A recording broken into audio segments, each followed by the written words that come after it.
Chandail et Chignon, le podcast des médiathèques de Saint-Médard-en-Val. Saint-Médard-en-Val.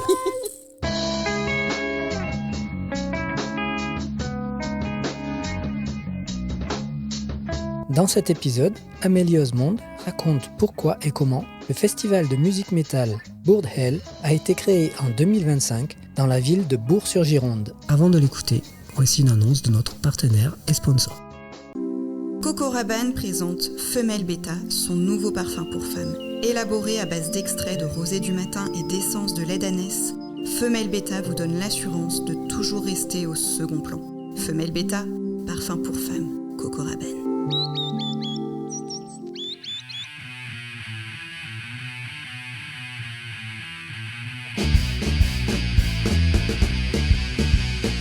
Amélie, bonjour. Bonjour. On est là aujourd'hui pour parler ensemble du festival que tu organises, Oui. ou en tous les cas dont tu fais partie de l'organisation. Oui. Tu vas bien sûr nous en dire plus au fur et à mesure. Et là, moi, ce qui m'a surpris le plus, c'est que c'est un festival de métal en Gironde. Et ce festival, il est organisé par les jeunes vignerons des Côtes du Bourg. Alors, comment on passe de jeunes vignerons à organisateurs d'un festival métal ?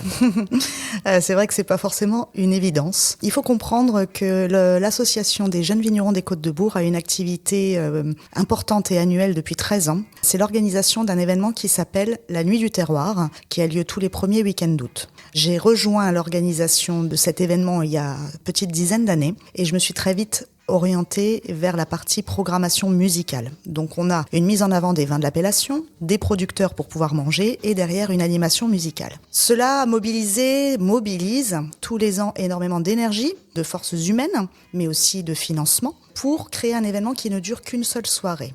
Ça faisait quelques années qu'avec mes collègues, on se posait la question à savoir si on n'allait pas étendre notre événement sur 2 soirs afin de mutualiser les coûts. C'était très angoissant parce qu'on connaît la masse de travail pour une soirée et on a eu du mal à franchir le pas. Pour autant, je ne sais pas ce qui nous a pris en janvier 2025, enfin surtout à mes collègues, qui m'ont dit « Tu as raison, on va étendre. Le vendredi soir, il faut faire une soirée totalement différente pour attirer 2 publics différents. Et tu t'occupes de la programmation, tu fais un concert. » Et étant un peu prise de court, je leur ai dit « Ok, pas de problème, par contre c'est métal. » Donc moi, c'est mes accointances musicales depuis que je suis toute jeune. Ils ont toujours composé avec moi parce que ce ne sont pas forcément des amoureux de cette musique-là, mais ils se sont toujours rendus compte que j'étais quelqu'un qui était très abordable et fréquentable et qui pouvait me faire confiance. Donc avec un autre ami vigneron métalleux, on a pris ce projet à bras-le-corps et on a dit ok, on y va, on fonce. Si vous nous faites confiance, on y va. Donc, la décision janvier 2025, Ouais. première édition juillet 2025. 1er août 2025, oui. Ça fait un délai très très court. Comment ça s'est passé concrètement à partir du moment où la décision est prise, ils vous disent « Ok, allez-y, on vous fait confiance ». Et voilà, j'ai une affiche, j'ai un festival, j'ai une date, j'ai des financements, j'ai les autorisations. Enfin voilà, comment ça s'est passé entre janvier et juillet? Alors comme je disais juste avant, quand ils m'ont fait cette demande, j'ai été prise de court et du coup j'ai été un petit peu sur la retenue et c'est pour ça que j'ai imposé en disant attends, ça va être une masse de travail énorme en 6 mois de temps. J'avais ce besoin de m'imposer en disant faut que ce soit du métal parce qu'il fallait vraiment que j'y trouve moi pas un intérêt fort mais bon, vous aviez peut-être une motivation déjà supplémentaire. Des contacts aussi. Alors, il faut entendre que finalement, notre événement, d'année en année, s'est rodé naturellement. Et ce qui fait que, malgré tout, fin janvier 2025, on avait déjà la mouture générale de l'événement, c'est-à-dire que tout ce qui était installation, barnum, technique, était déjà adapté pour la Nuit du Terroir. Il suffisait en fait de créer un événement en marge et de trouver ce qu'il fallait ajouter, modifier, adapter.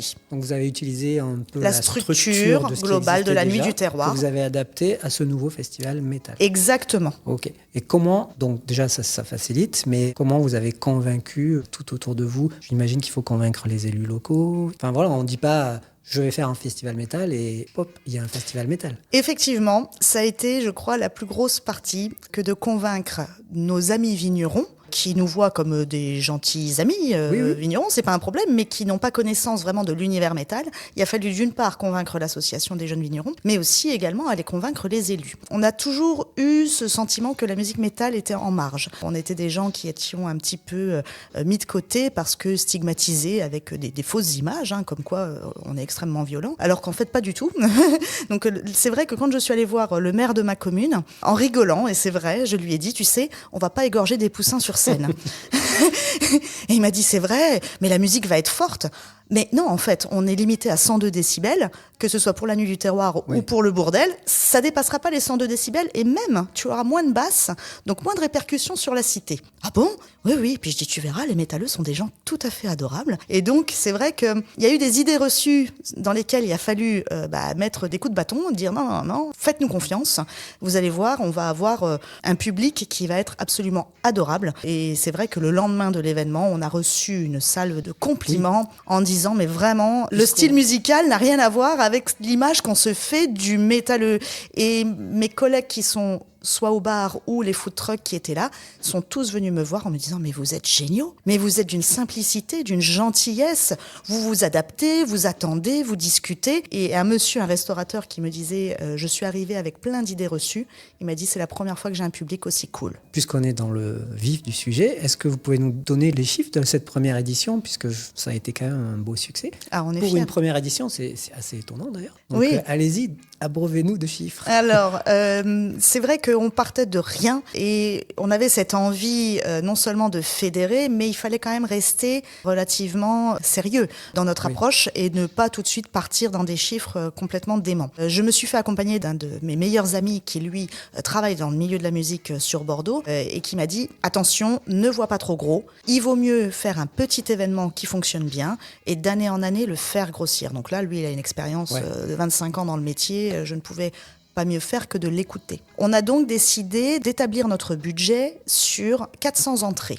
ce qui nous semblait être un chiffre réalisable. Donc, la programmation, on s'est dit, 400 entrées, on va pas non plus avoir des budgets de fou pour nos artistes, notre technique. Le ticket est à combien, du coup ? Alors, le ticket l'année dernière était à une vingtaine d'euros. Okay. Alors, il y a des préventes. Quand je vous dis une vingtaine d'euros, c'est parce qu'il y a des early birds. Il y a des préventes et il y a des ventes sur place avec des prix qui sont différenciants à chaque fois, suivant si on prend en avance ou pas. Et donc, notre idée, c'était déjà d'aller chercher des groupes de Bordeaux émergents, parce qu'il y a un très beau vivier de musique métal sur Bordeaux. Ça a toujours été le cas. Voilà. Donc, on s'est dit, on va déjà aller regarder autour de nous ce qu'on a comme groupe, parce qu'on avait vraiment cette envie de les mettre en avant. Et aussi, minimiser les coûts, parce que forcément, il y a des déplacements en moins, il y a de l'hôtellerie en moins. Il faut être très pragmatique dans ces moments-là. Et l'idée d'aller chercher aussi une tête d'affiche qui soit dans du grand local. Donc, on avait choisi pour l'année dernière Psy Cup, qui sont de Toulouse, avec une vraie antériorité. Moi, je connais Psy Cup depuis 30 ans. Donc, pour moi, c'était aussi complètement dingue de me dire, enfin, tu réalises un rêve, mais en plus, tu invites un des groupes qui t'a fait grandir dans la musique métal. Donc là, on a commencé avec un budget en s'imaginant avoir 400 entrées. Nous avons terminé avec 671 entrées payantes. Donc il faut se dire que quand vous faites un budget pour un festival, vous vous dites, il faut que j'ai 400 entrées minimum pour rentrer dans mes frais. En faisant 671 entrées, inévitablement, on a fait un tout petit peu de marge, ce qui nous a permis de voir notre événement 2026 plus haut, plus fort et surtout plus adapté, parce que y a de la technique à modifier en fonction des groupes qu'on a sur scène, une scène un petit peu plus grande, une scène couverte, et d'améliorer nos infrastructures. Donc petit à petit, l'oiseau fait son nid. Donc il y avait combien de groupes ? Alors l'année dernière, nous avions 4 groupes. Nous avions 3 groupes bordelais. Nous avions Théorème, Pines Alley 29 et Matras. Et en tête d'affiche, nous avions Psy Cup. Pour revenir sur l'organisation, comment ça se passe en termes de sécurité ? Est-ce qu'il y a des choses à prévoir ? Est-ce qu'il faut faire appel à des entreprises privées ? Bien sûr. Il faut le prévoir dans les coûts aussi, j'imagine. Exactement. Les assurances et tout ça, comment ça fonctionne ? Exactement. Alors, il y a des assurances qui existent pour les événements. Surtout les événements extérieurs, on va dire que le principal problème, c'est le climat, la météo. Oui. Il y a des assurances qui existent pour ça, d'où aussi l'intérêt de faire arriver une scène couverte pour minimiser le risque d'annulation, parce que une scène qui est totalement ouverte quand il pleut, il faut redescendre tous les spots, il faut tout cacher, parce que sinon tout peut s'abîmer. Ce qui était le cas en 2025, c'est ça ? Alors c'était pas le cas en 2025, on a eu de très beau temps, ça a été le cas sur la nuit du terroir en 2023, si je ne dis pas de bêtises, où on a eu de la pluie jusqu'à 19h30 et où on s'est dit mince, est-ce qu'il va falloir qu'on annule ou pas ? Donc c'est pour ça qu'à partir de 2025, on est tout de suite allé chercher une scène couverte, parce que même s'il pleut un tout petit peu, les gens peuvent rester sous la pluie. Quand on est adorateur de musique, c'est pas 3 gouttes qui nous font partir et les musiciens peuvent continuer de performer. Donc il y a la sécurité qui est hyper importante. On va faire appel à une société privée de sécurité civile. Donc nous, il y a un gardiennage du site parce que vous pouvez pas monter le site en 24 heures. Le site se monte sur presque une semaine. Puis il y a des outils, il y a du matériel, etc. Donc on va faire appel à un gardiennage privé qui va aussi nous servir de service de sécurité avec un maître chien le soir de l'événement. Ça, c'est des obligations qui sont normales. Et à côté de ça, il va falloir aussi faire appel à la sécurité civile pour qu'il y ait Croix-Rouge, tout ça. Croix-Rouge, etc. Pour qu'il y ait quand même des premiers soins s'il y a un souci en attendant l'arrivée des pompiers sur place. Donc tout ça, ça a un coût qu'il faut effectivement prendre en compte dès le début, dans le budget. Oui. Tant qu'on est dans les chiffres, ça mobilise combien de personnes, l'organisation de ce festival ? Vraiment de A à Z. De A à Z. Il y a des bénévoles, j'imagine. Il y a énormément de bénévoles. Alors oui, encore une fois, on est adossé à la Nuit du Terroir. Donc il faut prendre avec des pincettes les chiffres que je vais vous donner. Mais sur la Nuit du Terroir, pour exemple, déjà, donc on est parti de cette base-là, nous avions à peu près 25 vignerons adhérents et donc qui participent au montage du site et à la réalisation de la soirée. À côté de ça, nous, pour le samedi soir, on fait appel à une boîte qui nous centralise des bénévoles. Donc là, je parle encore que de la Nuit du Terroir. On a à peu près une 50aine de bénévoles qui se mobilisent tous les ans et qui reviennent d'année en année. En plus. Oui. Ok. Et oui, parce que sur la Nuit du Terroir, on reçoit 3500 personnes. On est déjà à 70-80 personnes là. Parce que sur la Nuit du Terroir, on reçoit 3500 personnes. Voilà. Donc on a déjà cette équipe-là qui est en place pour le samedi. La veille, on a toujours ces 25 vignerons qui sont là. On ne pouvait pas faire appel aux mêmes bénévoles que la Nuit du Terroir parce que l'idée, c'est pas de les épuiser, mais c'était de concentrer les forces vives et le vendredi soir et le samedi soir avec des équipes différentes. Et je n'ai même pas eu besoin de faire appel à des bénévoles que j'ai eu une salve de messages, de mails qui disaient... vous demander justement. Ah oui, mais alors là, il y a eu un engouement qui a été assez formidable parce que je crois que j'ai 25 bénévoles qui se sont spontanément présentés à nous pour venir nous donner la main. Donc je pense qu'on était une petite 50aine de vignerons et de bénévoles sur l'événement du Bourdel l'année dernière. Donc là, si j'entends ce podcast qui va être diffusé fin juin et que je veux participer, est-ce que je peux vous contacter? Comment je fais? Bien sûr, oui. Il y a toujours des petites choses à faire. Il y a un site, donc festivalbourdel.com, donc c'est la ville de Bourg, BOURG-D'-HE2L. Donc c'est un clin d'œil, bien évidemment, au Hellfest. Et puis on aime bien mettre le bourdel aussi chez nous quand même. il faut avouer. Donc il ne faut pas hésiter à nous envoyer un petit mail et à nous proposer... Alors justement, vous avez parlé du site. Je l'ai regardé avec ma collègue et il est hyper pro, je trouve. Comment vous faites votre com? Vous êtes aussi actif sur les réseaux sociaux. Est-ce que il y a quelqu'un qui s'occupe de ça? Comment ça fonctionne? Puisque c'est quand même un aspect, quand on fait un festival, super important, la com. Exactement. Donc là, a priori, ça a été pris aussi de manière très sérieuse. Oui. Comment ça fonctionne? Eh bien, en fait, j'ai plusieurs casquettes. Je suis vigneronne, je fais partie de l'association des jeunes vignerons, mais je suis aussi vice-présidente d'une association bordelaise qui s'appelle le Dark Lifestyle Entrepreneur, qui a été initiée par Nazem Samad de l'agence Apalga. Donc, c'est une agence de communication qui est président de l'association Dark Lifestyle Entrepreneur. Voilà, il y a rien qui sort de nulle part.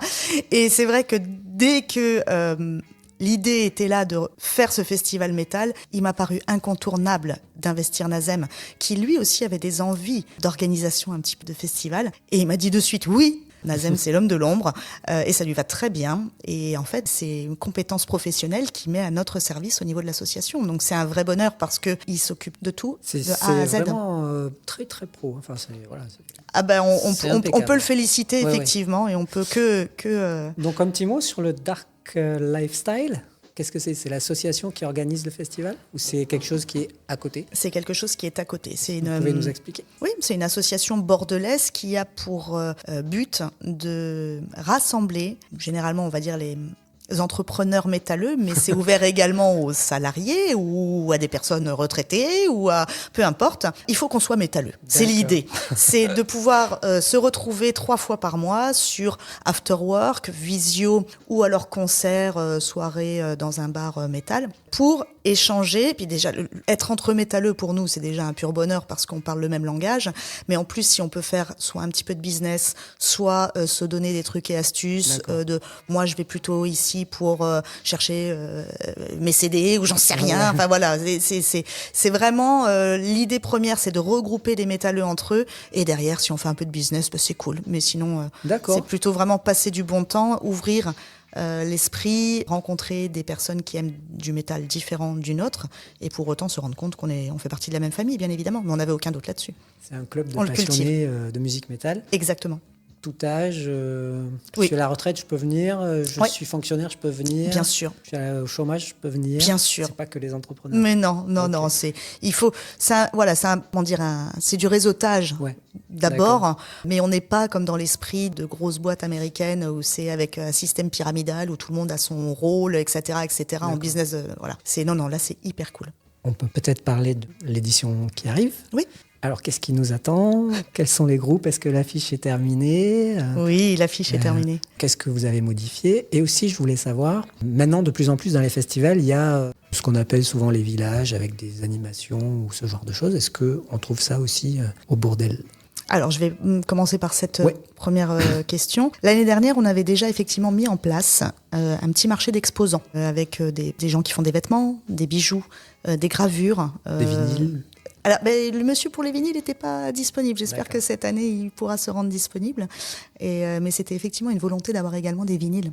Donc c'était un petit marché parce qu'il fallait bien proposer quelque chose. Cette année, on va l'étoffer davantage parce qu'on s'est rendu compte que ça avait eu beaucoup de succès sur la première édition. On avait non seulement un spot de merch, donc quand on parle de merch, nous c'est des t-shirts en rapport avec les groupes de musique, mais à côté de ça, ce tout petit marché d'artisans a beaucoup plu et eux aussi étaient ravis. Donc cette année, on va l'étoffer un petit peu davantage. Il y aura des food trucks, donc de quoi manger sucré et salé sur place. Et un bar, bien évidemment, avec une belle proposition de bière, mais aussi et surtout de vin, parce qu'il ne faut pas oublier qu'on est sur une appellation viticole et que on revendique un petit peu notre territoire et notre production. Et au niveau de la programmation musicale, on a voulu conserver ce côté un petit peu local en proposant donc en ouverture un groupe qui s'appelle Beard Bastard. Donc là, on est sur du local, ultra local. Ils sont de Peugeard, juste à côté de Bourg. On est sur un rock très énergique, des riffs enflammés, de la sueur, plutôt dans un esprit Motorhead. Ok. Donc vraiment un vieux rock qui parle un petit peu à tout le monde. En deuxième groupe, nous allons accueillir Force de Bordeaux. Donc là, on est plus dans du metal hardcore, metalcore. Donc là, c'est vraiment très très énergique. C'est très cadencé. C'est très. Suicidal. Oui, on est dans cet esprit-là, mais voilà, c'est très très efficace en tout cas sur scène. Ensuite, on s'est permis d'aller chercher à l'international un groupe qui nous plaisait beaucoup, qui s'appelle Sainte-Agnès. Donc là, on est sur un métal alternatif plutôt moderne. Donc on est sur du charisme, on est sur une musique un petit peu écorchée, un peu revancharde et avec une énergie d'une frontwoman qui est absolument formidable. Et en tête d'affiche, nous allons accueillir avec grand plaisir le groupe Chargot, où là on est plutôt sur de l'indus, métal indus, électro-punk, alors moi c'est un groupe que je suis depuis pas mal d'années et que je trouve absolument formidable en live, parce qu'il y a non seulement l'aspect musical qui est déjanté, mais il y a aussi et surtout la prestation scénique, où là on est vraiment dans une dystopsie. Il y a des costumes, il y a la pyrotechnie, il y a des lumières qui sont très gênantes et une ambiance qui est très malsaine. Qui dévoilait. Alors, oui, ça peut faire rire comme ça, mais nous on aime ça. Oui. Mais nous on aime ça et c'est très très bien réalisé. Et effectivement, l'idée c'était d'avoir une programmation comme sur la première édition qui soit assez éclectique. On est toujours sur 4 groupes. Il n'y aura pas d'autres groupes. Je sais pas. Là, tu me coupes un peu l'herbe sous le pied, parce que je dis pas que ça me tenterait pas un 5e groupe. Et sur l'organisation, souvent dans les festivals, il y a 2 scènes, de manière à ce que les gens n'attendent pas. Comment ça se passe là? Alors là, il faut prendre en considération que le site est à moitié occupé par la Nuit du Terroir pour le lendemain. D'accord. Donc le site est coupé en 2. Je ne peux pas aujourd'hui me permettre d'avoir une deuxième scène parce que j'ai pas l'espace adéquat. Maintenant, je dis pas que c'est quelque chose qui traîne pas dans le coin d'une tête. Et je rebondis sur une chose que tu viens de dire aussi. Tu as fait référence à une frontwoman. La place des femmes sur scène, est-ce que vous y pensez ou c'est pas du tout un critère? Alors c'est vrai que quand on regarde nos deux affiches, où on présente nos deux diablotins et où on met aussi en avant une femme, c'était déjà un peu, inédit d'avoir une affiche avec deux personnages et d'autant plus avec une femme mise en avant. Et après coup, je me suis dit, mais mince, est-ce qu'on va croire que c'est une volonté de ma part de mettre vraiment la femme? Parce qu'il faut comprendre que dans la communauté métal, il n'y a aucune différence entre les hommes et les femmes. Pour moi, c'était une évidence de mettre ces deux personnages-là parce que ça se complète vraiment, mais il n'y a pas une volonté spécifique de mettre plus en avant la femme que d'autres. Pour autant, on peut rester cohérent. On a une femme sur une affiche, on aime bien quand même avoir des nénettes sur scène aussi, mais ça se développe de plus en plus. Il y a beaucoup plus de femmes qui viennent au chant. Parce qu'il y a beaucoup de groupes oui. de plus en plus. Oui. Oui, il y a de plus en plus de groupes où la mixité est naturellement en place. Sainte-Agnès, elles sont 2 femmes et 2 hommes, par exemple. Sur Chargotte, on a aussi un personnage féminin qui est sur scène. D'accord. Voilà, donc c'est pas une volonté spécifique, Oui. c'est juste que c'est dans l'air du temps, de toute façon, d'accueillir tout le monde sur scène. Chandail, Chignon, Chandail et Chignon, le podcast le podcast. des médiathèques de Saint-Médard-en-Jalles. Oh là là.